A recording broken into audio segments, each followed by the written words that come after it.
Folks Radio.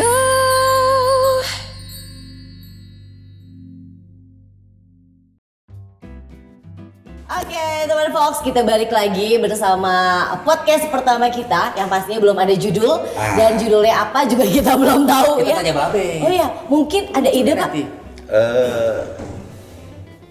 Kan Fox itu dari Voice of Kutus. Kutus. Iya. Ngoncehnya Fox. Ngocehnya Fox. Oke, barusan YouTube dan podcast kita sudah jadi dia. Oke, tetap Judulnya ngocehnya Fox. Oke, mantap. Tapi sebelum itu Ya. subscribe dulu dong Betul, channel betul, kita betul. Fox Radio, karena setelah podcast ini kita masih punya ada podcast lainnya lagi Betul. ya, Awang ya. Jadi sekali lagi terima kasih dulu dong sama Babe, founder of Kutus. Dia sekali lagi harus diingat adalah ngocehnya Fox. Betul, yang pastinya ngocehnya ini juga ada konten-konten yang mendidik dan sangat mendidik. Nah, jadi jangan sampai dilewatin teman Fox ya. Nah, Be, kita terusin lagi, Be. Tadi kan sebelumnya Babe bergerak di bidang studio dubbing gitu kan. Terus Berkembang. Jadi Ya. sampai studio beli tanah, film, Iklan, gitu ya. bahkan bikin musik ya Musik, kan. oke. Macam-macam lah gitu. Nah, itu sampai krisis 98. 98, Be. Krisis 98 broadcast nggak bisa bayar. Oke. Ya, jadi ya kita nggak ada duit kan. Nah, sementara kita utang sama artis, utang Iya, kan. iya. Bingung saya gimana bayarnya. Di tengah kerisauan itu datang nih orang Amerika, datang dia bilang bisa nggak melakukan apa namanya audio untuk CD-ROM. Audio untuk CD-ROM, Nah oke. pada waktu itu kan satu-satunya studio digital kan kita. Nah kalau untuk digital mah itu gampang. Ya. Akhirnya dapat order dari dia dan dapat order dari dia. Itulah akhirnya kita bisa bayar artis dan saya kok punya perasaan kepengen ke Bali. Karena Saat itu, ya oke. saat itu pergilah ke Bali. Di Jakarta kerjanya ditinggalin tuh, Be, yang studio itu, Be. Iya kan nggak ada kerjaan. Oh iya. Broadcast semua tutup, Iya. iklan nggak ada yang bikin, semuanya nggak ada yang bergerak. Produksi mati ya, aja, mati ya. lah gitu. Nah, terus pergilah ke Bali. Di Bali itu ada tanah, ada orang nawarin tanah, ya, terus kita beli. Dan, Oke. Nah itulah jadi cikal bakal saya nanti tinggal di Bali, tanah yang saya beli. Itu waktu saya beli, saya nggak dikasih lihat tempatnya. Karena dia mau begitu saya bayar saya udah langsung mau pulang, udah ke airport gitu. Airport Jadi lagi. saya nggak tahu tanah itu letaknya di mana. Jadi Babe beli aja, Beli gitu, aja. langsung harus balik lagi ke Ah, Tapi airport. pada saat itu memang udah ada kayak niat dari dalam untuk pindah ke Bali. Enggak ada. Waktu itu hanya Nggak ada. Ya kayak pokoknya kebetulan ada orang kasihan dia nangis-nangis katanya mau untuk upacara ya udah bayar aja. Dan menurut saya untuk ukuran Jakarta murah banget tanah itu. Di Bali itu, Di Be. Bali itu murah banget. Berapa meter, Be? Yang saya beli ini 700 meter. 700 meter. Nah, itu waktu itu cuman dia kasih 12 juta. 700 100 meter 12 juta. 12 juta. Ya gue bayar langsung gitu. Oke. Luar Gitu. biasa. Akhirnya oke, Be setelah tiba-tiba ke Bali, terus Be beli tuh tanah di Tanah, Bali, terus iya. Babe harus pulang lagi ke Dia pulang Jakarta, kan? terus Nah, banyak proyek yang waktu itu sama Frankie Sailatua. Sailatua, Oh, ya. oke, Frankie. Kapal pecah. Betul, ya. Sama terus awan gelap apa-apa itu proyek banyak dari dia, ya lumayan lah bisa buat tapi lama-lama nggak bisa hidup nih kalau kita cuma dapat proyek kayak gitu. Oke, nggak bisa diandelin gitu Ya betul, dan saya juga jadi dosen untuk nutupin kehidupan sehari-hari. Oh, sempat jadi dosen Ya, juga. saya ya? jadi dosen di IKJ. IKJ. Jurusan apa, Be? Jurusan film. Film, oke.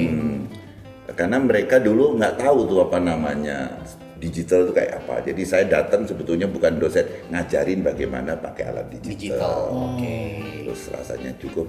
Saya bilang, aduh, kalau gitu enakan di Bali lah, keren kan? Nggak punya duit pun kalau di Bali kan keren. Nomor orang Nah, miskin di Bali keren. miskin di Jakarta, sorry ya, Be. Pakai baju sobek. Oke. Di Bali. Nongkrong di pantai, seniman. Filosofis ngomongnya tinggi-tinggi.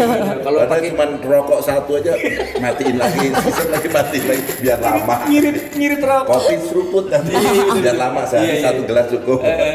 Jadi, Gak mana juga gak apa-apa, yang penting airnya banyak. jadi di Bali itu ngapain aja keren. Oke, keren. Nah, akhirnya pindahlah ke Bali. Oke. Pindah ke Bali, itu tanah kan udah ada.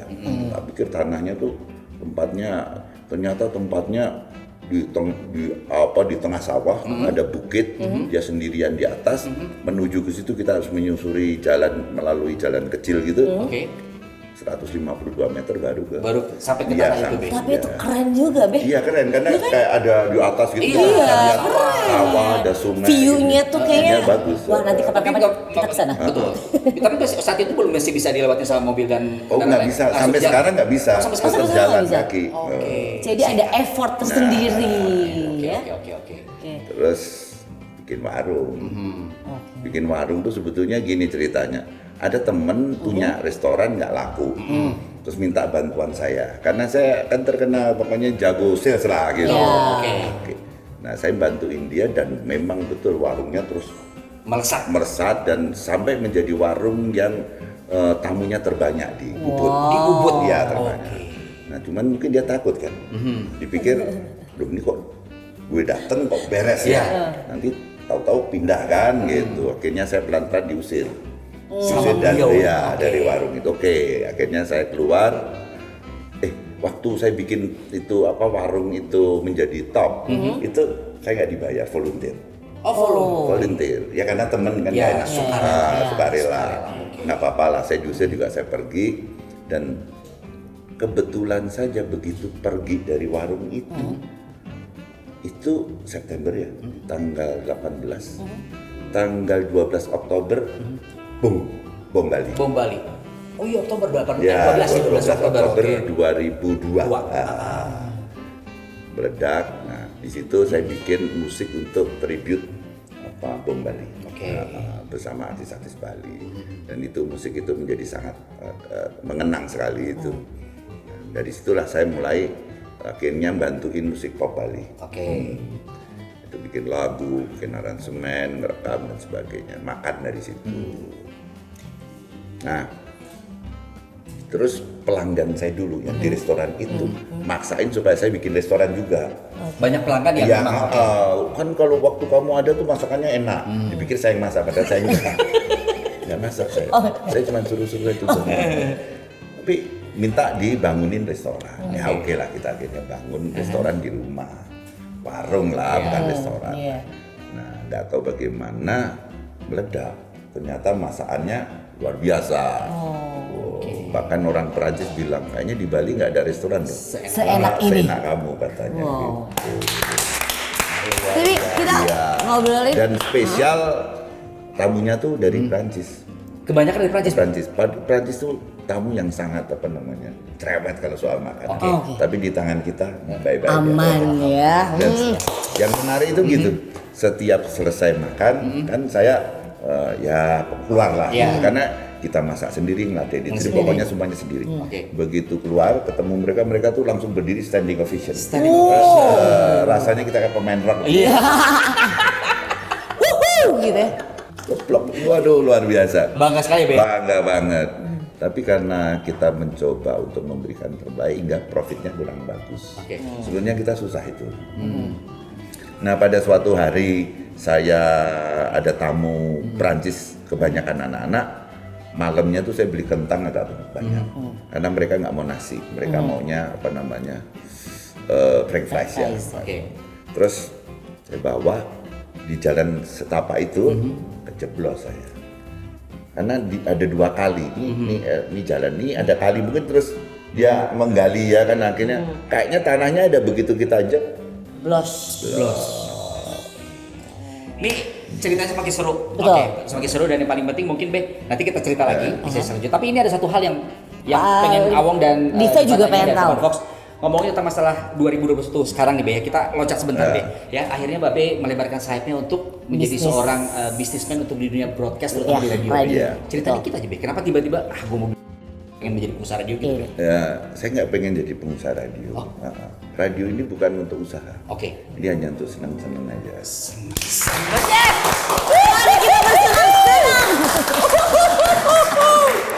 Luar biasa. Sekali lagi teman Fox, bukan untuk usaha tapi untuk bersenang-senang.